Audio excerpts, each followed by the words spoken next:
സ്പെയിനിലേക്കുള്ള കുടിയേറ്റ വിഷയമാണ്. മൊറോക്കോയിൽ നിന്ന് ആയിരക്കണക്കിന് പേരാണ് സ്പെയിനിലെ സെബൂത്ത എന്ന് പറഞ്ഞ ഈ കേന്ദ്രഭരണ മേഖലയിലേക്ക് പ്രദേശത്തേക്ക് കുടിയേറിയത്. കടൽ വഴിയും കര വഴിയുമൊക്കെ മണിക്കൂറുകളിൽ ഓരോ മണിക്കൂറിലും എത്ര നൂറുകണക്കിന് പേർ എന്ന രീതിയിൽ വലിയ കുടിയേറ്റം നടന്നതോടുകൂടി സെബൂത്ത എന്ന് പറഞ്ഞ പ്രദേശത്തിൻ്റെ ഭരണാധികാരികൾ അല്ലെങ്കിൽ അതിൻ്റെ അഡ്മിനിസ്ട്രേറ്റേഴ്സ് വലിയ പ്രതിസന്ധിയിലാവുകയും സ്പെയിൻ്റെ പ്രധാനമന്ത്രിയെ വിവരം അറിയിക്കുകയും അങ്ങനെ പെട്ടെന്ന് ഈ കുടിയേറ്റ വിഷയത്തിൽ എന്ത് നിലപാടെടുക്കണമെന്നറിയാതെ സ്പെയിൻ പരുങ്ങലാവുകയും ഒക്കെ ചെയ്ത് നമ്മൾ കണ്ടതാണ്. അപ്പോൾ അവിടെ സ്പാനിഷ് സുപ്രീം കോടതിയുടെ ഒരു വിധി തെറ്റായി വ്യാഖ്യാനിച്ചുകൊണ്ട് അവിടുത്തെ ഈ മനുഷ്യക്കടത്ത് ഏജൻസികൾ തെറ്റായി വ്യാഖ്യാനിച്ചുകൊണ്ട് സ്പ്രെഡ് ചെയ്തൊരു വാർത്തയെ തുടർന്നാണ് ഈ രീതിയിലുള്ളൊരു കുടിയേറ്റം ഉണ്ടായിരിക്കുന്നത് എന്നൊക്കെയാണ് വാർത്തകൾ. അപ്പോൾ എന്താണ് അതിനകത്ത് സംഭവിച്ചതെന്ന് കൂടി അവസാനമായി സംസാരിക്കുകയാണ്. അതാവ് സാഹിബ്, ഇപ്പോൾ സ്പെയിനിലേക്ക് ഒറ്റയും തെറ്റയും ഒക്കെ ആയിട്ടുള്ള കുടിയേറ്റങ്ങളുണ്ടായത്, പക്ഷേ ഇതൊരു പ്രത്യേക സാഹചര്യത്തിലുള്ള ഒരു സംഭവമായിരുന്നു. അപ്പോൾ എന്താണ് അതിനകത്ത് ഉണ്ടായത്? അതിനെങ്ങനെയായിരിക്കും സ്പെയിൻ നേരിടാൻ പോകുന്നത്? ഇപ്പോൾ ആളുകൾ തിരിച്ചു പോകുന്നുണ്ടെന്ന് തോന്നുന്നു. തിരിച്ചു പോയി കഴിഞ്ഞു. ഈ സ്ഥലം സെബൂത്ത എന്നാണ് നീ പ്രൊനൗൺസ് ചെയ്തത് അല്ലേ? സെബൂട്ട. പല പ്രൊനൗൺസിയേഷൻ കാണുന്നുണ്ട്. ചിലത് സിയറ്റ, സെബൂട്ട.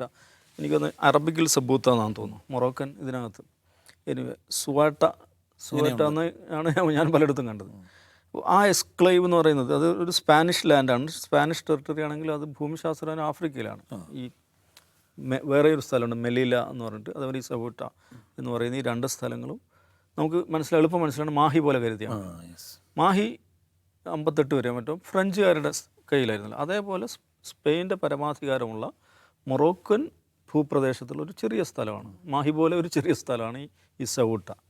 അപ്പോൾ അവിടേക്ക് അപ്പോൾ സ്വാഭാവികമായിട്ടും സ്പെയിൻ്റെ ടെറിട്ടറി ആകുമ്പോൾ അത് യൂറോപ്യൻ യൂണിയൻ്റെ ഭാഗമാണ്, യൂറോപ്പിൻ്റെ ഭാഗമാണ്. അപ്പോൾ അവിടെ എത്തിയാൽ യൂറോപ്പിലെത്തി എന്നുള്ള ഒരു ധാരണയിലാണ്. വലിയ തോതിൽ അവിടെ 60,000-ഓളം ആളുകൾ അവിടേക്ക് ഇടിച്ചു കയറുകയാണ് കഴിഞ്ഞ 2-3 ദിവസം മുമ്പ്. അത് യൂറോപ്പിലേക്ക് പല ബോട്ട് വഴിയും അല്ലാതെയൊക്കെയുള്ള ഈ അഭയാർത്ഥി നമുക്ക് സാധാരണ ഈ മെഡിറ്ററേനിയൻ കടൽ കടന്നിട്ടാണ് യൂറോപ്പിലേക്ക് ആളുകൾ പോകുന്നത്. ഇത് കടൽ കടക്കാതെ തന്നെ ഇക്കരെയുള്ള ഒരു ചെറിയ സ്ഥലം. അപ്പോൾ യൂറോപ്പിലേക്ക് ആളുകൾ പോവുക എന്നുള്ളത് കുറേ കാലമായിട്ടുള്ളൊരു ഫെനോമിനയാണ്. അതിൻ്റെ ഭാഗമായിട്ട് പിന്നെ ഇതേതോ ഒരു സന്ദർഭത്തിൽ ഇതിൻ്റെ കാരണം എന്താണെന്ന് ചോദിച്ചാൽ പലതരം തിയറീസ് ഉണ്ട്. അതിൽ ഇപ്പം സൈഫ് പറഞ്ഞ മാതിരി അവിടുത്തെ ഒരു കോടതി വിധിയെ തെറ്റായി വ്യാഖ്യാനിച്ചു. അതിനെ സംബന്ധിച്ച് സോഷ്യൽ മീഡിയ പ്രചാരണങ്ങൾ, ഡിസ്ഇൻഫർമേഷൻ വലിയ തോതിലുണ്ടായി. കാരണം പോയിക്കഴിഞ്ഞാൽ പെട്ടെന്ന് തന്നെ സ്വീകരിക്കപ്പെടും, ഈ പറയുന്ന റെഫ്യൂജി സ്റ്റാറ്റസ് കിട്ടും, അവിടെ യൂറോപ്പിലേക്ക് പോകാൻ പറ്റും എന്നൊക്കെയുള്ള നിലക്കുള്ള വലിയ പ്രചാരണം നടക്കുന്നു. അങ്ങനെ കൂട്ടത്തോടെ ആളുകൾ വന്നതാണ് എന്നുള്ളതാണ് ഒരു തിയറി. രണ്ടാമത്തത് ഇതങ്ങനെയല്ല, ഇതിനകത്ത് വേറെ കുറേ പൊളിറ്റിക്സ് ഉണ്ട്. ഇപ്പോൾ മൊറോക്കോ എന്ന് പറയുന്ന രാജ്യം, മൊറോക്കോ ആഫ്രിക്കയിലാണ്, സ്പെയിൻ യൂറോപ്പിലാണ്. പക്ഷേ അവർ തമ്മിൽ ചെറിയ ഗ്യാപ്പേ ഉള്ളൂ. മെഡിറ്ററേനിയൻ കടലിൽ ഏറ്റവും നാരോ 20 കിലോമീറ്റർ ജിബ്രാൾട്ടർ സ്ട്രൈറ്റ് എന്ന് പറയുന്ന ആ സ്ഥലത്താണ് ഇത് കിടക്കുന്നത്. അപ്പോൾ ഇത് സ്പെയിന് കടുത്ത ഇസ്രായേലി വിരുദ്ധ രാജ്യമാണ്. സ്പെയിനിൽ ഇപ്പോഴത്തെ ഭരണകൂടം പെട്രോ സാഞ്ചസിൻ്റെ നേതൃത്വത്തിൽ ഒരു സോഷ്യൽ ഡെമോക്രാറ്റ് അല്ലെങ്കിൽ ബ്രോഡ് ലെഫ്റ്റ് എന്നൊക്കെ പറയാവുന്ന ഒരു ഭരണകൂടമാണ്. അപ്പോൾ സ്പെയിനും ഈ പറയുന്ന ലാൻഡ് ഉണ്ടല്ലോ, ഈ സുവാട്ട, മെലീല, ഇത് രണ്ടും മൊറോക്കൻ ലാൻഡാണ്. പക്ഷേ സ്പെയിൻ്റെ കീഴിലാണ്. സ്പെയിൻ അതിനെ കാണുന്നത് ഇൻവേഡഡ് ലാൻഡായിട്ടാണ്. മൊറോക്കോ കാണുന്നത് സ്പെയിൻ അധിനിവേശം ചെയ്തിരിക്കുന്ന പ്രദേശമായിട്ടാണ്. അപ്പോൾ ഈ സ്പെയിനെതിരെ ഇസ്രായേൽ ഇടയ്ക്കിടയ്ക്ക് ഒളിയമ്പ് ചെയ്യാറുണ്ട്. ഈ പലസ്തീൻ വിഷയം സ്പെയിൻ ഉന്നയിക്കുമ്പോൾ വലിയ ഡയലോഗ് അടിക്കേണ്ട, നിങ്ങൾ മറ്റേ ഭൂമി കയ്യിൽ വെച്ചുകൊണ്ടിരിക്കുന്നവരാണ്, നമുക്കൊരു അധിനിവേശ വിരുദ്ധ പോരാട്ടം നടത്തിയാലോ, നല്ല രസമായിരിക്കും, സുവോട്ടയിലേക്ക് പോകാം എന്ന് പറഞ്ഞിട്ട് 2019 നെതന്യാഹുവിൻ്റെ മകൻ ഒരു പോസ്റ്റ് ഇട്ടിട്ടുണ്ട്. ഈ അധിനിവേശത്തെക്കുറിച്ച് സംസാരിക്കുന്ന ആളുകൾ എന്താണ് ഇതിനെക്കുറിച്ച് സംസാരിക്കാത്തതെന്നൊക്കെയുള്ള ഈ സ്വഭാവത്തിലുള്ള സോഷ്യൽ മീഡിയ കമൻറ്റുകൾ പല സന്ദർഭങ്ങളിലായിട്ട് ഇസ്രായേലി ഹാൻഡിൽ എന്ന് വെച്ചാൽ വളരെ പ്രധാനപ്പെട്ട ഇസ്രായേലി പേഴ്സണാലിറ്റീസ് ഉണ്ടല്ലോ, പൊളിറ്റിക്സിലും മിലിറ്ററിയിലൊക്കെ ഉള്ള, അവരൊക്കെ ഇടയ്ക്കിടയ്ക്ക് പറയാറുണ്ട്. അപ്പോൾ ഈ ലാൻഡിൻ്റെ പേരിൽ മൊറോക്കോയും സ്പെയിനും തമ്മിൽ ദീർഘകാലമായിട്ട് അതിൻ്റെ ഒരു പ്രശ്നമുണ്ട് അവർക്കിടയിൽ. എന്ന് വെച്ചിട്ട് ഓപ്പൺ കോൺഫ്ലിക്റ്റുകളൊന്നും പോയിട്ടില്ല. സ്പെയിൻ അതിൻ്റെ മേലെ അവകാശവാദം ഉന്നയിക്കാറുണ്ട്, മൊറോക്കോ അവകാശവാദം ഉന്നയിക്കാറുണ്ട്, സ്പെയിൻ അങ്ങനെയല്ല വിട്ടുകൊടുക്കുക. വേറൊരു വിഷയമുണ്ട്, ഈ വെസ്റ്റേൺ സഹാറ എന്ന് പറഞ്ഞൊരു പ്രദേശമുണ്ട് മൊറോക്കോയുടെ വെസ്റ്റ് ഭാഗത്ത്, അറ്റ്ലാന്റിക് ഓഷ്യനുമായിട്ട് ചേർന്നാണ്. ആ പ്രദേശത്തുകാർ ആ പ്രദേശം 1975 സ്പെയിൻ്റെ കയ്യിലായിരുന്നു. 75 സ്പെയിൻ ഉപേക്ഷിച്ച് പോയി. ഡീകൊളോണിയൽ ഇതിൻ്റെ ഭാഗമായിട്ട്, ഡീകൊളനൈസേഷൻ ഇതിൻ്റെ ഭാഗമായിട്ട്. അപ്പോൾ ആ പ്രദേശം ആര് കൈയടക്കി? മൊറോക്കോ കൈയടക്കി. അപ്പോൾ ആ പ്രദേശത്തിൻ്റെ സ്വാതന്ത്ര്യത്തിന് വേണ്ടി പോരാടുന്ന ഒരു സംഘടന പോളിസാരിയോ ഫ്രണ്ട് എന്ന് പറഞ്ഞിട്ട് ഒരു ഇടതുപക്ഷ പ്രസ്ഥാനമാണ്. അത് മിലിറ്റൻറ്റ് ഒരു ഗറില്ല മൂവ്മെൻറ്റാണ്, ഒരു പൊളിറ്റിക്കൽ പാർട്ടിയാണ്. അതിൽ എഗൈൻ ഒരു തമാശയുണ്ട്. പോളിസാരിയോ ഫ്രണ്ട് രൂപീകരിക്കപ്പെടുന്ന 1973 അവർ രൂപീകരിക്കാനുള്ള കാരണം സ്പാനിഷ് ഇതിനെതിരെ പോരാടാൻ വേണ്ടിയിട്ടാണ്, സ്പെയിനെതിരെ പോരാടാൻ വേണ്ടിയാണ് അവർ ഉണ്ടാക്കുന്നത്. പക്ഷേ 75 സ്പെയിൻ പോയി. പക്ഷേ ആര് വന്നു? മൊറോക്കോ വന്നു. മൊറോക്കോയുടെ കീഴിലായി. അപ്പോൾ ഈ പോളിസാരിയോ ഫ്രണ്ടും സ്പെയിനും തമ്മിൽ നല്ല ബന്ധമാണ്. ഈ പോളിസാരിയോ ഫ്രണ്ടിനെ സ്പെയിൻ പിന്തുണക്കുന്നത് കൊണ്ടുള്ള പ്രശ്നം ആർക്കുണ്ട്? മൊറോക്കോയ്ക്ക് സ്പെയിനുമായിട്ടുണ്ട്.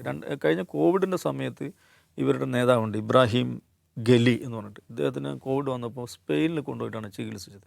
അത് മൊറോക്കോ വലിയ ഇഷ്യൂ ആക്കിയതാണ്. ആ സമയത്ത് 2021 ഇതേമാതിരി സംഭവം ഈ സുവോട്ടോയിലുണ്ടായിട്ടുണ്ട്. വലിയ തോതിൽ അഭയാർത്ഥികൾ അങ്ങോട്ട് കടന്നു കയറിയിട്ടുണ്ട്.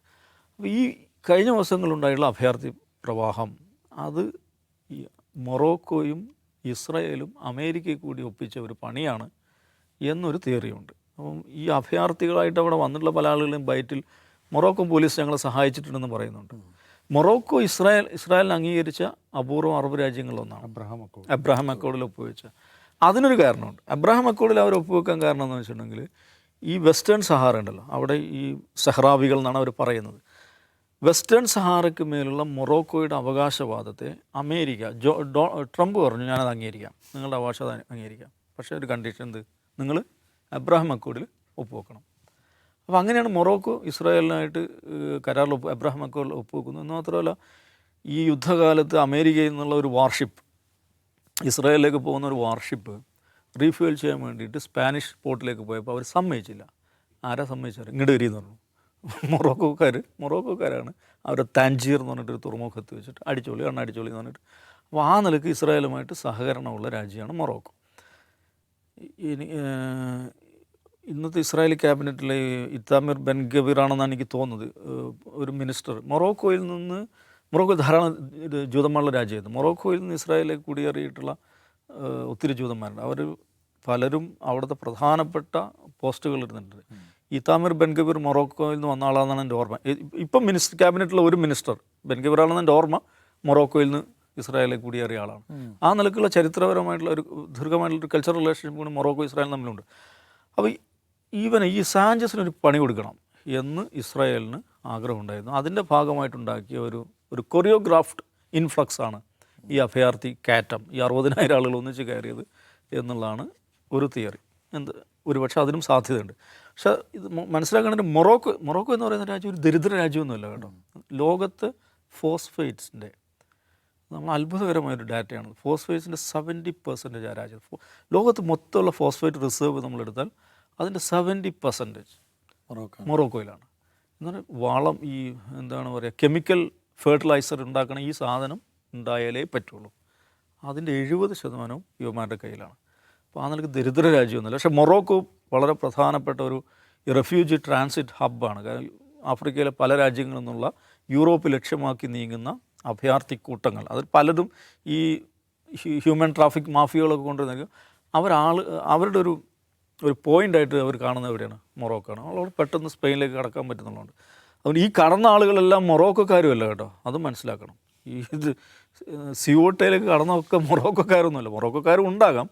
ഇങ്ങനെയുള്ള വലിയ സംഘങ്ങൾ, മനുഷ്യക്കടത്തും അല്ലെങ്കിൽ അഭയാർത്ഥി സംഘങ്ങൾ ആഫ്രിക്കയുടെ പല ഭാഗത്തു നിന്ന് വരുന്ന ആളുകൾ അവർ മറാക്കിഷ്, താഞ്ചീർ ഇവിടെയൊക്കെ വന്ന് തമ്പടിച്ചിട്ട് അവിടുന്ന് ഡിങ്കികളിലും മറ്റ് ബോട്ടുകളൊക്കെ കയറിയിട്ടാണ് അങ്ങോട്ട് പോകുന്നത്. ഇതാണ് സംഭവം. പക്ഷേ ഇത് ഏറ്റവും വലിയ സംഭവം എവിടെയാണെന്നറിയോ? നമ്മുടെ കേരളത്തിലാണ്. അതിന് കാരണം എന്ന് വെച്ചാൽ ഇതിനെ ഈ ഇസ്ലാമോഫോബിക് റാൻഡിൻ്റെ വളരെ പ്രധാനപ്പെട്ടൊരു സംഗതി അതിനെടുത്തു. കണ്ടില്ലേ, അവന്മാർ അവിടെയും കയറുകയാണ്. ഇവിടെ മിത്രങ്ങളും ക്രിസംഗികളുമാണ് ഇത് വലിയ തോതിൽ പ്രചരിപ്പിച്ചത്. അതിൽ തമാശ എന്ന് വെച്ചാൽ സ്പെയിൻ എന്തോ ഇവരുടെ തറവാട്ട് സ്വത്ത് വരെയാണ്. സ്പെയിനിൽ കയറി അവിടെ കുളമാക്കി, അതാക്കി, ഇതാക്കി, ഇവന്മാരെവിടെയും ഒരു സമാധാനം കൊടുക്കില്ല. സ്പെയിൻ്റെ കാര്യം നോക്കാം, ഇവരാരാ? സ്പെയിൻ വേറൊരു സ്വതന്ത്ര രാജ്യമല്ലേ. അപ്പോൾ ഇതെന്താണെന്ന് വെച്ചാൽ ഒരു നറേറ്റീവ് ഇങ്ങനെ അന്തരീക്ഷത്തിലുണ്ട്. അതിൻ്റെ ക്രക്സ് എന്താണെന്ന് വെച്ചിട്ടുണ്ടെങ്കിൽ ഈ ലോകത്തിൻ്റെ മുസ്ലിം രാജ്യങ്ങളിൽ നിന്ന് കൂട്ടത്തോടെ ആളുകൾ എന്ത് ചെയ്യാണ്? യൂറോപ്പിലേക്ക് കടക്കുകയാണ്. എന്നിട്ട് യൂറോപ്പിനെ ഇസ്ലാമൈസ് ചെയ്യാനുള്ളൊരു പ്രോജക്റ്റാണ്. അങ്ങനെ യൂറോപ്പിനെ യൂറോപ്യാക്കി മാറ്റുകയാണ്. ഇങ്ങനെയൊക്കെയുള്ളൊരു ഭയങ്കര കൺസ്പിറസി തിയറി ഉണ്ട്. അതിൻ്റെ ഭാഗമായിട്ട് ഈ ആളുകൾ അങ്ങോട്ട് അടിച്ചു കൊണ്ടുപോകണം എന്നുള്ളത് നമ്മുടെ നാട്ടിൽ ഈ ഹെയ്റ്റ് ട്യൂബേഴ്സ് നിരന്തരം പറഞ്ഞുകൊണ്ടിരിക്കുന്ന കാര്യമാണ്. അപ്പോൾ അതിലൊരു ഇവൻ്റ് എന്നുള്ള ആൾക്കാണ് ഇവരിതിനെ പരിചയപ്പെടുന്നത്. പക്ഷെ അതിലെയും വസ്തുത നമ്മൾ മനസ്സിലാക്കണം. ലോകത്ത് ഒന്നാമത്തെ കാര്യം അഭയാർത്ഥി പ്രവാഹം എന്നൊരു ലോക ചരിത്രത്തിൽ എല്ലാ സമയങ്ങളും ഉണ്ടായിട്ടുണ്ട്. നമ്മൾ ഇന്ന് ലോകത്ത് റെഫ്യൂജി മാനേജ്മെൻറ്റുമായി ബന്ധപ്പെട്ട് വളരെ കർക്കശമായിട്ടുള്ള വളരെ പ്രൊഫഷണലായിട്ടുള്ള നിയമങ്ങളും ചിട്ടകളും കൺവെൻഷൻസും ഉണ്ട്. അതിലെ തമാശ എന്ന് വെച്ചാൽ ഇന്ന് ലോകത്ത് നിലനിൽക്കുന്ന റെഫ്യൂജി മാനേജ്മെൻറ്റുമായി ബന്ധപ്പെട്ട കൺവെൻഷൻസ് അത് രൂപപ്പെടുന്നതിൻ്റെ കോണ്ടക്സ്റ്റ് എന്താ അറിയോ? 1936 ഈ സ്പാനിഷ് സിവിൽ വാർ നടക്കുന്നത് 35, 36, 37 കാലഘട്ടത്തിൽ ഈ സ്പാനിഷ് സിവിൽ വാർ നടക്കുമ്പോൾ ലക്ഷക്കണക്കിന് സ്പെയിൻകാർ അഭയാർത്ഥികളായി. കുറേ അധികം ആളുകൾ ഫ്രാൻസിലേക്ക് പോയി, കുറേ അധികം ആളുകൾ മെക്സിക്കോയിലേക്ക്, അറ്റ്ലാന്റിക് കടന്ന് മെക്സിക്കോയിലേക്ക് പോയി. മെക്സിക്കോ അവരെ ഇരു കൈ നീട്ടി സ്വീകരിച്ചു, മെക്സിക്കോ അവരെ സ്വാഗതം ചെയ്തു. കുറേ അധികം ആളുകൾ ഈ പറയുന്ന നോർത്ത് ആഫ്രിക്കയിലേക്കും പോയി, മൊറോക്കോയിലേക്ക്, അൾജീരിയയിലേക്ക്, ട്യൂണീഷ്യയിലേക്കൊക്കെ പോയി. അത് 35, 36 കാലഘട്ടം. അപ്പോൾ അന്ന് ഏറ്റവും കൂടുതൽ ആളുകൾ പോയത് ഫ്രാൻസിലേക്കായിരുന്നു. ഫ്രാൻസിലേക്ക് ഇവർ കൂട്ടത്തോടെ പോയിട്ട് അവരുടെ ലിവിങ് കണ്ടീഷൻസൊക്കെ ഭയങ്കര മോശമായി. അങ്ങനെയാണ് ലീഗ് ഓഫ് നാഷൻ ആണ് അന്നുണ്ടായിരുന്നത്, UN ഒന്നുമില്ല. ലീഗ് ഓഫ് നാഷൻ യഥാർത്ഥത്തിൽ ഈ റെഫ്യൂജി മാനേജ്മെൻറ്റോ ബന്ധപ്പെട്ട ഒരു പ്രോട്ടോക്കോളോ കൺവെൻഷനോ ഉണ്ടായിരുന്നില്ല. ഇന്ന് നമ്മൾ കാണുന്ന റെഫ്യൂജി മാനേജ്മെൻറ്റുമായി ബന്ധപ്പെട്ട പ്രോട്ടോക്കോൾസ് രൂപപ്പെടുന്നതിൻ്റെ ഒരു ട്രിഗർ എന്താണെന്ന് വെച്ചിട്ടുണ്ടെങ്കിൽ അന്നത്തെ സ്പാനിഷ് റെഫ്യൂജി ക്രൈസിസ് ആണ്. എന്ന് പറഞ്ഞാൽ ലോകത്തെ എല്ലാ രാജ്യങ്ങളിലും ഇങ്ങനെയൊക്കെ തന്നെയാണ്. ഡിസ്ട്രസ് ഉണ്ടാകുന്ന സ്ഥലങ്ങളിൽ റെഫ്യൂജീസ് ഉണ്ടാവും.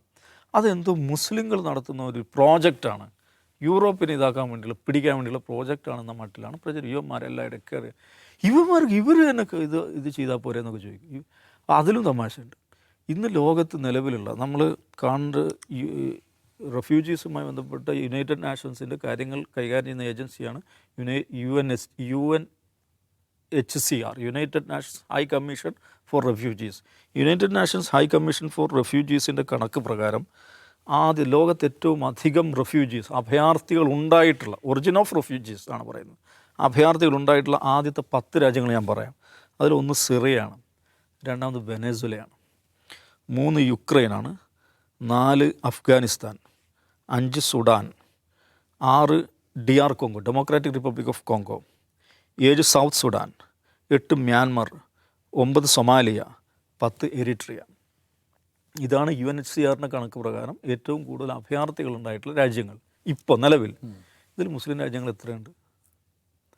ഇതിൽ മുസ്ലിം രാജ്യങ്ങൾ സിറിയ, അഫ്ഗാനിസ്ഥാൻ, സുഡാൻ, സൊമാലിയ, ഈ 4 രാജ്യങ്ങളിലോ. ഏറ്റവും കൂടുതൽ അഭയാർത്ഥികൾ ഉണ്ടായിട്ടുള്ള രാജ്യം, രണ്ടാമത്തെ രാജ്യം വെനസ്വേലയാണ്. ഇത് തന്നെ ഈ സിറിയയുടെ കാര്യത്തിൽ കണക്കിൽ വ്യത്യാസം വരും, കാരണം സിറിയയിൽ അഭയാർത്ഥികൾ തിരിച്ച് പൊയ്ക്കൊണ്ടിരിക്കുകയാണ്. ഇതൊരു ഒരു ഗ്ലോബൽ ജിഹാദി പ്രൊജക്റ്റാണിത്. ഈ അഭയാർത്ഥികളുടെ പോക്ക് ഗ്ലോബൽ ജിഹാദി പ്രൊജക്റ്റാണെന്നാണ് പ്രചരിപ്പിച്ചുകൊണ്ടിരിക്കുന്നത്. ഇനി ഇത് ഞാൻ പറഞ്ഞ ഒറിജിൻ ഓഫ് ഇതാണ്, റെഫ്യൂജീസാണ്. ഇനി റെഫ്യൂജി ഹോസ്റ്റ് ചെയ്യുന്നതിൻ്റെ കണക്കുണ്ട്. ലോകത്ത് ഏറ്റവും കൂടുതൽ റെഫ്യൂജീസിനെ ഹോസ്റ്റ് ചെയ്യുന്ന രാജ്യം അടുത്ത കാലം വരെ തുർക്കിയായിരുന്നു.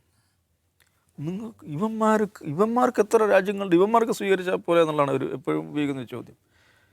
കഴിഞ്ഞ 10 വർഷമായിട്ട് ലോകത്ത് ഏറ്റവും കൂടുതൽ അഭയാർത്ഥികളെ ഹോസ്റ്റ് ചെയ്തിരിക്കുന്ന രാജ്യം തുർക്കിയായിരുന്നു. 38 ലക്ഷത്തോളം സിറിയൻ അഭയാർത്ഥികൾ. അവരിപ്പം 3-ാം സ്ഥാനത്തേക്ക് പോയിട്ടുണ്ട്. 3-ാം സ്ഥാനത്തേക്ക് പോകാൻ കാരണം എന്താ അറിയുമോ? തുർക്കിയിൽ ബഷാർ അൽ അസദിൻ്റെ ഗവൺമെൻറ് അവർ മറിഞ്ഞു വീണു, പുതിയ ഗവൺമെൻറ് വന്നു, തുർക്കിയിലുള്ള സിറിയക്കാർ തിരിച്ചു പോക്ക് തുടങ്ങി. അതുകൊണ്ട് അവരുടെ ഏറ്റവും കൂടുതൽ അഭയാർത്ഥികൾ ഹോസ്റ്റ് ചെയ്യുന്ന രാജ്യം 1-ാം സ്ഥാനത്ത് നിന്ന് അവരിപ്പോൾ 3-ാം സ്ഥാനത്തായിട്ടുണ്ട്. ലോകത്ത് ഏറ്റവും കൂടുതൽ അഭയാർത്ഥികൾ ഹോസ്റ്റ് ചെയ്യുന്ന രാജ്യം ആദ്യത്തെ 10 ഞാൻ പറയാം. 1 Colombia, 2 Germany, 3 Turkey, 4 Uganda, 5 Iran. ഇറാനിൽ ഈ അഫ്ഗാൻ അഭയാർത്ഥികളാണ്, ഹസാരകളാണ് കൂടുതലായിട്ടുള്ളത്. 6 പാകിസ്ഥാൻ, എഗൻ അഫ്ഗാൻ അഭയാർത്ഥികളാണ്. 7 സുഡാൻ, 8 എത്യോപ്യ, 9 ചാഡ്, 10 പോളണ്ട്. ഇപ്പോൾ ലോകത്ത് ഏറ്റവും കൂടുതൽ അഭയാർത്ഥികൾ ഹോസ്റ്റ് ചെയ്യുന്ന രാജ്യങ്ങളിൽ 2 രാജ്യങ്ങളെ യൂറോപ്യൻ രാജ്യങ്ങളുള്ളൂ. അപ്പോൾ ലോകത്തുള്ള അഭയാർത്ഥികളെല്ലാം യൂറോപ്പ് ഇരുകൈയും നീട്ടി സ്വീകരിക്കുകയാണ്. യൂറോപ്പാണ് ഇവർക്കെല്ലാം അഭയം നൽകുന്നത്. ഇവന്മാർക്ക് എന്താ അഭയം കൊടുത്തുകൂടെ? ഇതാണ് മിത്രങ്ങളും കൃസംഗികളുടെയും രണ്ടാമത്തെ ഒരു ആർഗ്യുമെൻ്റ് എന്ന് പറയുന്നത്.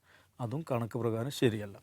അപ്പോൾ ഇന്ന് ഈ സിയോട്ടയിലേക്ക് ഉണ്ടായിട്ടുള്ള ഒരു പ്രശ്നം അത് സ്വാഭാവികമായിട്ടുണ്ടാണോ ഓർക്കസ്ട്രേറ്റഡ് ആണോ എന്നുള്ളതിനെക്കുറിച്ചുള്ള ഡിസ്കഷനൊക്കെ നടക്കുന്നുണ്ട്. ഞാൻ അതിനെക്കുറിച്ച് തോന്നുന്നു ഒരു ഓർക്കസ്ട്രേറ്റഡ് ആയിരിക്കും. അല്ലാതെ ഒറ്റ ദിവസം 60,000 ആളുകൾ ഈ ചെറിയ പ്രദേശത്ത് ഇടിച്ചു കയറുക എന്നുള്ള അത്ര എളുപ്പം നടക്കുന്നില്ല. അപ്പോൾ അഭയാർത്ഥികളുണ്ടാവും, മനുഷ്യർ ഡിസ്ട്രസ്സിൽപ്പെടും, പല സ്വഭാവത്തിലുള്ളവരുണ്ടാവും ആളുകൾ. അപ്പോൾ അതിന് അവരെ ശരിയാം വിധം പരിചരിക്കുക, സ്വീകരിക്കുക, അവർക്ക് ആവശ്യമായിട്ടുള്ള സപ്പോർട്ട് കൊടുക്കുക. ഇത് ഒരു എന്താണ്, ഒരു സിവിലൈസ്ഡ്, ലോകത്തെല്ലായിടത്തുള്ള സിവിലൈസ്ഡ് ആയിട്ടുള്ള മനുഷ്യരുടെ ഉത്തരവാദിത്തമാണ്. പക്ഷേ അതെന്തോ ഒരു ക്രിമിനൽ ആക്ട് എന്നുള്ള നിലക്കാണ് ഇവിടെ പ്രചരിപ്പിക്കുന്നത്. അതൊരു ക്രിമിനൽ കൺസ്പിറസിയുടെ ഭാഗമാണ്. ഇനി ഐക്യരാഷ്ട്രസഭയുടെ തന്നെ കണക്ക് പ്രകാരം ലോകത്തിൻ്റെ ഒരു നെറ്റ് മൈഗ്രേഷൻ കണക്ക് നമ്മൾ എടുത്തു നോക്കിക്കഴിഞ്ഞാൽ UN Department of Economic and Social അഫയേഴ്സിൻ്റെ കണക്കാണ് ഞാൻ പറയുന്നത്. ലോകത്ത് ഈ ഇൻ്റർനാഷണൽ മൈഗ്രൻസ് ഏറ്റവും കൂടുതലുള്ള രാജ്യം ഏതാണെന്നറിയോ? ഒന്നാം സ്ഥാനത്ത് ഇന്ത്യയാണ്. അത് പല കാരണങ്ങളാണ്. അത് ജോബ് സീക്കേഴ്സ് ആയിട്ടുണ്ടാവും, പ്രൊഫഷണൽസ് ഉണ്ടാവും, അല്ലെങ്കിൽ പഠനത്തിൻ്റെ ഭാഗമായിട്ടായിരിക്കാം. എന്ത് തന്നെയാലും ഇൻ്റർനാഷണൽ മൈഗ്രൻസ് എന്ന് പറയുന്ന കാറ്റഗറി നമ്മൾ എടുത്തു കഴിഞ്ഞാൽ ലോകത്ത് ഒന്നാം സ്ഥാനത്ത് നിൽക്കുന്ന രാജ്യം ഇന്ത്യയാണ്. അപ്പോൾ ഇവർ ഈ സിയോട്ടേൽ ഇതിൻ്റെ പശ്ചാത്തലത്തിൽ മൈഗ്രൻസിനെതിരെ വെറുപ്പ് പ്രചരിപ്പിക്കുന്ന മനുഷ്യരുണ്ടല്ലോ, ലോകത്തിൻ്റെ വിവിധ ഭാഗങ്ങളിലേക്ക് ഇങ്ങനെ മൈഗ്രേറ്റ് ചെയ്തുകൊണ്ടിരിക്കുന്ന ഇന്ത്യക്കാരോട് ഇതേ സമീപനം അതാത് നാടുകൾ സ്വീകരിച്ചാൽ എന്തായിരിക്കുമെന്നും കൂടെ ഇവരാലോചിക്കേണ്ടതാണ്. അജിംസ്, അപ്പോൾ സിയോട്ടയിലേക്കുള്ള ഈ കുടിയേറ്റം അതൊരു ഓർക്കസ്ട്രേറ്റഡ് സംഗതിയാണോ? ഈ പറയുന്നത് പോലെയുള്ള സങ്കീർണമായ രാഷ്ട്രീയ കാരണങ്ങൾ അതിന് പിറകിലുണ്ടോ? ഈ മൊറോക്കോ, അൾജീരിയ പോലുള്ള രാജ്യങ്ങൾ ജനാധിപത്യ രാജ്യങ്ങളൊക്കെയാണ്. ഇപ്പോൾ മൊറോക്കോ എന്ന് പറഞ്ഞൊരു കോൺസ്റ്റിറ്റ്യൂഷണൽ മൊണാർക്കിയാണ്. അവിടെ ഒരു രാജാവാണ് അബ്ദുള്ള ആറാമനോ, അബ്ദുള്ള ആറാമൻ, അങ്ങനെ എന്തോ ആണ് അയാളുടെ പേര്. അയാളാണ് ഭരിക്കുന്നത്. പക്ഷെ അവിടെ ജനാധിപത്യമൊന്നുമില്ല. ഭയങ്കര പാർലമെന്റും ഇലക്ഷനൊക്കെ ഉണ്ട്. കറപ്റ്റഡ് ആയിട്ടുള്ള സിസ്റ്റമാണ്. സ്വാഭാവികമായിട്ട് അവിടെ നിന്ന് ആളുകൾ കടന്നു പോകാൻ ആഗ്രഹിക്കും. ഇപ്പോൾ ഇന്ത്യയിൽ നിന്ന് ഏറ്റവും കൂടുതൽ ആളുകൾ വിദേശത്തേക്ക് പോവുകയും ഇന്ത്യൻ പാസ്പോർട്ട് റിലിംഗ്വിഷ് ചെയ്തപ്പോഴാണ്. അത് ജവഹർലാൽ നെഹ്റു ഭരിക്കുമ്പോഴോ, ഇന്ദിരാഗാന്ധി ഭരിക്കുമ്പോഴോ, രാജീവ് ഗാന്ധി ഭരിക്കുമ്പോഴോ, നരസിംഹറാവു ഭരിക്കുമ്പോഴോ, വാജ്പേയി ഭരിക്കുമ്പോഴോ അല്ല, ഭരിക്കുമ്പോഴാണ്. ഇവിടുന്ന് കടന്നു പോകണം. ഗുജറാത്തിൽ നിന്നുള്ള വലിയ സംഘങ്ങൾ ഗുജറാത്ത് വിട്ട് കാനഡയിലെത്തി, കാനഡയിൽ നിന്ന് റോഡ് വഴി ബോർഡർ ക്രോസ് ചെയ്ത് അമേരിക്കയിൽ കിടക്കാൻ പോയി തണുപ്പിൽ കിടന്ന് മരിച്ച ഗുജറാത്തി കുടുംബങ്ങളെക്കുറിച്ചുള്ള വാർത്തകൾ കണ്ടിട്ടുണ്ടോ? ഏറ്റവും കൂടുതൽ ആളുകൾ പാസ്പോർട്ട് റിലിംഗ്വിഷ് ചെയ്ത് ജിയുടെ ഹോം സ്റ്റേറ്റ് ആയ ഗുജറാത്തിൽ നിന്നാണ്. ഞങ്ങൾ ഇന്ത്യക്കാരല്ല എന്ന് പ്രഖ്യാപിച്ചുകൊണ്ട് പാസ്പോർട്ട് റിലിംഗ്വിഷ് ചെയ്തത്. ഏറ്റവും കൂടുതൽ ആളുകൾ ഈ ഇല്ലീഗൽ രീതികളിൽ കൊളംബിയ, മെക്സിക്കോ വഴി US കടക്കാൻ ശ്രമിക്കുന്നത് ജിയുടെ ഹോം സ്റ്റേറ്റിൽ നിന്നാണ്. അത് എന്തുകൊണ്ടാണ് സംഭവിക്കുന്നത്? ഒരു രാജ്യത്ത് ജനാധിപത്യം ഇല്ലാതിരിക്കുക, ജോലി കിട്ടാനുള്ള സാധ്യതയില്ല, എക്കണോമിക് കാരണങ്ങൾ കൊണ്ട് ആളുകൾ അഭയാർത്ഥികളാവും, കുടിയേറും. ഈ അഭയാർത്ഥി പ്രവാഹവും കുടിയേറ്റവും രണ്ടായിട്ട് തന്നെ നമ്മൾ കാണണം. അഭയാർത്ഥി പ്രവാഹം ഉണ്ടാകുന്നത് പൊളിറ്റിക്കൽ ക്ലാഷസ് ഒക്കെ ഉണ്ടാകുമ്പോൾ, സിവിൽ വാർ ഉണ്ടാകുമ്പോൾ, യുദ്ധങ്ങൾ ഉണ്ടാകുമ്പോൾ സ്വാഭാവികം. ഇപ്പോൾ ഏറ്റവും കൂടുതൽ ഈ കഴിഞ്ഞ 5-6 വർഷത്തിൽ ഏറ്റവും കൂടുതൽ അഭയാർത്ഥികളുണ്ടായ സ്ഥലം യുക്രൈനാണ്. യുക്രൈനിൽ നിന്ന് യൂറോപ്പിലെ പല രാജ്യങ്ങളിലേക്ക് ആൾ വന്നിട്ടുണ്ട്. സിറിയയിൽ ഉണ്ടാവാൻ കാരണം എന്താണ്? അവിടെ സിവിൽ വാർ ഉള്ളതുകൊണ്ടാണ്. അപ്പോൾ സിവിൽ വാർ ഉണ്ടാവുക, യുദ്ധം ഉണ്ടാവുക, ആളുകൾ അഭയാർത്ഥികൾ വേറെ നിവൃത്തിയില്ല. അപ്പോൾ അഭയാർത്ഥികൾ ഉണ്ടാവും എന്നുള്ളത് ഒരു ലോക യാഥാർത്ഥ്യമാണ്. അഭയാർത്ഥികളെ എങ്ങനെ സ്വീകരിക്കണമെന്നതിനെക്കുറിച്ച് ലോകത്ത് UN ഒരു കൺവെൻഷനുണ്ട്. ഇന്ത്യ പക്ഷേ ആ കൺവെൻഷനിൽ സൈൻ ചെയ്തിട്ടില്ല കേട്ടോ. അതുകൊണ്ടാണ് നമ്മൾ ഈ മ്യാൻമറിൽ നിന്നുള്ള റോഹിംഗ്യ അഭയാർത്ഥികൾ നമ്മൾ സ്വീകരിക്കാത്തത്. ഇന്ത്യ അഭയാർത്ഥികൾ സ്വീകരിക്കുന്ന രാജ്യമല്ല. പക്ഷേ അഭയാർത്ഥികൾ സ്വീകരിക്കാൻ വേണ്ടി സൈൻ ചെയ്തിട്ടുള്ള രാജ്യങ്ങളുണ്ട്. ആ രാജ്യങ്ങളാണ് ഈ അഭയാർത്ഥികൾ സ്വീകരിക്കുന്നത്. അമേരിക്ക ആ രാജ്യത്തിൽപ്പെട്ടതല്ല, മനസ്സിലാക്കണം. യൂറോപ്യൻ രാജ്യങ്ങളാണ് കൂടുതലും അഭയാർത്ഥികൾ സ്വീകരിക്കുന്നത്. അതുകൊണ്ടാണ് അഭയാർത്ഥികൾ അങ്ങോട്ട് പോകുന്നത്. ഇനി കുടിയേറ്റം നോക്കുക. നമുക്കൊരു ദരിദ്ര രാജ്യത്ത് ജോലിക്കൊരു സാധ്യതയുമില്ല, മറ്റൊരിടത്തേക്ക് കുടിയേറണം. ഈ കുടിയേറ്റത്തെയും ഈ അഭയാർത്ഥി പ്രവാഹത്തേക്ക് ഒന്നായി കണ്ടുകൊണ്ട് ഇപ്പോൾ പറഞ്ഞത് കേരളത്തിൽ സംഖ്യകളും ക്രിസ്ത്യങ്ങളാണ് അത് പ്രചരിപ്പിക്കുന്നത്. അങ്ങനെയല്ല, യൂറോപ്പിൽ റൈറ്റ് വിങ്ങേഴ്സ് അത് പ്രചരിപ്പിക്കുന്നുണ്ട്. അപ്പോൾ ആ ദൃശ്യമുണ്ടല്ലോ, ഇപ്പോൾ സിയേറ്ററിലേക്ക് ആളുകൾ ഇങ്ങനെ ഇരച്ച് കയറുന്നൊരു ദൃശ്യമുണ്ട്. ആ ദൃശ്യം ഉള്ള വീഡിയോ എനിക്ക് അയച്ചു തന്നിട്ട്, ഞാൻ സംഖ്യയല്ല പക്ഷേ എന്ന് പറയുന്ന ഒരാൾ എനിക്ക് അയച്ചു തന്നിട്ട്, ഇത് ഒരു ഇൻവേഷൻ അല്ലേ? ഒരു രാജ്യത്തിലേക്ക് ഇൻവേഡ് ചെയ്യൽ, ആ വാക്ക് ഓർക്കണം. ഇൻവേഷൻ എന്ന വാക്കാണ് ഉപയോഗിക്കുന്നത്. They are invading another country എന്നാണ് ഉപയോഗിക്കുന്നത്. ഇതിങ്ങനെ പ്രചരിപ്പിച്ചുകൊണ്ടിരിക്കുകയാണ്. അപ്പോൾ ഇനി കുടിയേറ്റം തന്നെയാണെന്നിരിക്കുക. ഒരാൾ സാമ്പത്തിക കാരണങ്ങളാൽ മെച്ചപ്പെട്ട ജോലി നേടി ഒരു രാജ്യത്ത് നിന്ന് വേറെ രാജ്യത്തേക്ക് കുടിയേറുന്നു. ഈ കുടിയേറിയിട്ടുള്ള ആളുകൾ പോലും ഈ സാധനം ഫോർവേഡ് ചെയ്യുന്നുള്ളതാണ്. ഇപ്പോൾ യൂറോപ്പിലെ ഏതെങ്കിലും രാജ്യത്ത് ജോലിക്ക് പോയിട്ടുള്ള ആളുകൾ നോക്കൂ, ഇവന്മാർ കുടിയേറിയിരിക്കുന്നതുകൊണ്ട് നമുക്ക് ഫോർവേഡ് ചെയ്ത് തരാം. അപ്പോൾ താൻ ആരാടോ എന്നൊരൊറ്റ വാക്കാണ് നമ്മൾ ചോദിക്കേണ്ടത് അവരോട്. താൻ ആരാണ്? അപ്പോൾ ഒരു മനുഷ്യൻ അയാൾ ജനിച്ചു വളർന്ന നാട് വിട്ട് ഇനി ഒരിക്കലും തിരിച്ചു വരാത്ത വിധം വേറൊരു രാജ്യത്തേക്ക് മൈഗ്രേറ്റ് ചെയ്യുന്നത് എന്തുകൊണ്ടായിരിക്കും? ജീവിക്കാൻ പറ്റാതാകുമ്പോഴാണ്. അതൊരു യാഥാർത്ഥ്യമാണല്ലോ. അപ്പോൾ ഇതൊക്കെ മറച്ചുകൊണ്ട് ഇതെന്തോ തരം ഇൻവേഷനാണ് എന്നൊക്കെ പറഞ്ഞുകൊണ്ട് ഇതിനെപ്പറ്റി അഭിപ്രായം പറ, നിങ്ങളെ അഭിപ്രായം പറ. എന്നോട് ഇന്നലെ രാവിലെ ഒരാൾ പറയുകയാണ്, ഇതിനെപ്പറ്റി താങ്കളെ അഭിപ്രായം പറഞ്ഞു. ഞാൻ വാട്ട് ദ ഹെൽ, ഞാൻ എന്തൊരു അഭിപ്രായം പറഞ്ഞു? ഞാൻ കേരളത്തിൽ ജീവിക്കുന്ന ഒരാളാണ്. ഞാൻ ഈ കേരളവും ഇന്ത്യയും വിട്ടിട്ട് ഇപ്പോൾ എനിക്ക് ഇന്ത്യയിൽ ജീവിക്കുന്നത് ഭയങ്കര സന്തോഷമോ പ്ലഷറോ ഹാപ്പിനെസ്സോ ഒന്നും തരുന്നില്ല, എന്നിട്ടും ഞാൻ ഇന്ത്യയിൽ ജീവിക്കുകയാണ്, വേറെ അടുത്തും പോകാത്ത എന്തുകൊണ്ടാണ്? നമുക്ക് ഇത് നമ്മുടെ ഒരു ആത്മാവ് ഈ മണ്ണുമായിട്ട് ചേർന്ന് നിൽക്കുന്നതുകൊണ്ടാണ്. ഇത് പറിച്ച് ഒരു മനുഷ്യൻ ഒരു രാജ്യത്ത് നിന്ന് വേറെ രാജ്യത്തേക്ക് പോകണമെങ്കിൽ അത് എത്ര സീരിയസ് ആയിട്ടുള്ള രാഷ്ട്രീയ പ്രശ്നമാണ്. അതിനെല്ലാം അവർ അഡ്രസ്സ് ചെയ്യുന്നത്. ഇനി ലോകത്തെ ഏറ്റവും സ്ട്രോങ് ആയിട്ടുള്ള ജനാധിപത്യ രാജ്യമാണ് അമേരിക്ക. അമേരിക്ക എന്ന രാജ്യം ഉണ്ടായത് തന്നെ മൈഗ്രേഷൻ കൊണ്ടാണ്, അഭയാർത്ഥികളൊന്നുമല്ല. അതായത് വ്യവസായ വിപ്ലവത്തിനൊക്കെ മുമ്പ്, നൂറ്റാണ്ടുകൾക്ക് മുമ്പ് ബ്രിട്ടനിൽ ദാരിദ്ര്യവും പട്ടിണിയാണ് സമയത്ത്, പ്ലേഗും കോളറയൊക്കെ വന്ന ആൾ മരിച്ച സമയത്ത് ബ്രിട്ടീഷുകാർ അറ്റ്ലാന്റിക് സമുദ്രം താണ്ടി ഒരു ഭൂഖണ്ഡത്തിലേക്ക് പോയി അവിടെയുള്ള ആൾക്കാരെ കൊന്നൊടുക്കി അവിടുത്തെ കാടൊക്കെ വെട്ടിത്തെളിച്ച് കൃഷി ചെയ്ത് അവരുണ്ടാക്കിയെടുത്ത ഒരു രാജ്യമാണ് അമേരിക്ക. അപ്പോൾ അവിടുത്തെ റെഡ് ഇന്ത്യക്കാർ പറയുകയാണ് നിങ്ങളെ ഞങ്ങൾ ഇൻവൈഡ് ചെയ്താണ്, ഒക്കെ അവിടെ നിന്ന് കടന്നു പോയിക്കൊള്ളണം എന്ന് പറഞ്ഞാലോ? അവിടുത്തെ റെഡ് ഇന്ത്യക്കാരെ കൊന്നൊടുക്കി. ഓസ്ട്രേലിയ എന്ന് പറഞ്ഞ രാജ്യം ഒരു ഭൂഖണ്ഡമാണ് ഓസ്ട്രേലിയ. ഇന്ത്യ എങ്ങനെ വെച്ചാൽ അത്രയും പോപ്പുലേഷൻ ഉണ്ട്, പക്ഷെ അവിടെ മണിക്കൂറുകളോളം സഞ്ചരിച്ച മനുഷ്യന്മാരുടെ സ്ഥലമുണ്ട്. സൈസ് പോപ്പുലേഷൻ റേഷ്യോ എന്ന് പറഞ്ഞാൽ ഭയങ്കര ഡിഫറൻ്റ് ആണ്. അവിടെ ഈ ബ്രിട്ടീഷുകാർ, യൂറോപ്യന്മാർ ഇവിടുന്ന് കടലിലൂടെ സഞ്ചരിച്ചാണ് ആ ഭൂഖണ്ഡത്തിലെത്തി അവിടെ ഉണ്ടായിരുന്ന ആദിവാസികളെ മുഴുവൻ കൊന്നൊടുക്കിയിട്ടാണ് അവർ ആ രാജ്യം ഉണ്ടാക്കിയെടുത്തത്. അതിനെന്തെന്ന് നമ്മൾ വിളിക്കുക? ഈ പോകുന്ന അഭയാർത്ഥികളോ ഈ മൈഗ്രൻസോ, ഇവ രണ്ടായിട്ട് തന്നെ കാണണം. അഭയാർത്ഥികളോ മൈഗ്രൻസോ ഒന്നും യൂറോപ്പിൽ പോകുന്ന ആൾക്കാരെ കൊല്ലാൻ പോകുന്നതല്ല, കൊന്നിട്ട് അവിടെ വേറെ രാജ്യം ഉണ്ടാക്കാൻ പോകുന്നതല്ല. ഇത് ചെയ്തത് ഇവരാണ്. ആര്? യൂറോപ്യൻസാണ്. യൂറോപ്യൻസ് അമേരിക്കയിൽ അത് ചെയ്തു, യൂറോപ്യൻസ് ഓസ്ട്രേലിയ ചെയ്തു. അപ്പോൾ തങ്ങൾ ചെയ്തൊരു കാര്യം ചെയ്യാൻ വേണ്ടിയാണ് ഇവർ ഇങ്ങോട്ട് വരുന്നത് എന്നാണ് ഇവർ പ്രചരിപ്പിക്കുന്നത്. അത് ഇവരുടെ ഈ പറയുന്ന ഇൻവേഷൻ ഹാങ് ഓവറാണ്. ഇവരാണ് ഇൻവേഡ് ചെയ്തിട്ടുള്ളത്, അവരാണ് അത് അവിടെ പ്രചരിപ്പിച്ചുകൊണ്ടിരിക്കുന്നത്. അത് ബൈ ചെയ്യാൻ അങ്ങോട്ട് മൈഗ്രേറ്റ് ചെയ്ത കുറേ ആളുകൾ, അതുപോലെ ഇവിടുത്തെ സംഘി എക്കോസിസ്റ്റം കഷ്ടമാണ്. ഇതിനൊക്കെ വിശദീകരണവും മറുപടിയോ പറയും അറിയിക്കുന്നില്ല എന്നാണ് എൻ്റെ അഭിപ്രായം.